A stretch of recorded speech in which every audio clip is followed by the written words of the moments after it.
ফালতু কি ধরে ফেলেছি তুমি মা। আমার সোনা ছেলে, ভাতটা খেয়ে নাও সুফল। না খাবে না।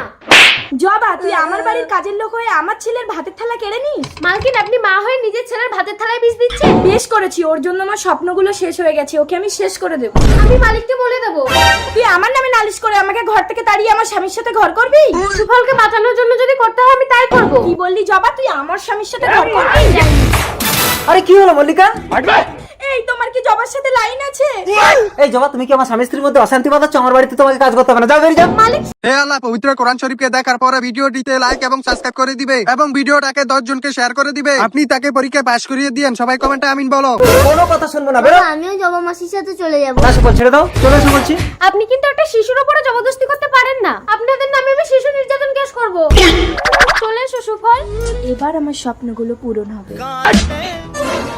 সুফল, আমাকে দুটো ভিক্ষা দেবে? আজ দুদিন কিছু খাইনি। ঠিক আছে, এখানে বসে তুমি এই ভাতটা খেয়ে নাও, আমি তোমার জন্য জল নিয়ে আসছি।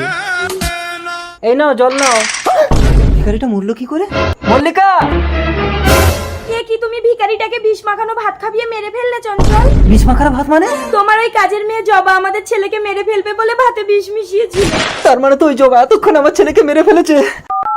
হ্যালো পুলিশ, আসুন স্যার ওই বাড়িটা। কি হলো মালিক, আপনি পুলিশ নিয়ে এসেছেন কেন? চঞ্চল বাবু চাকরি নয় ভাতে বিষ মিশিয়েছিল এই বাচ্চাটাকে মারার জন্য, সেই ভাত খেয়ে একটা ভিখারি মারা গেছে। এই চল না বাবা, আমার ভাতে বিষ দিয়েছিল মা। মল্লিকা তুমি? না মানে আমার স্বপ্নগুলো পূরণ করার জন্য। এই নিয়ে চলো ওকে। যাও, নিয়ে যাও। এবার কি হবে? আমার তো মা নেই, তুমি আমার মা হবে।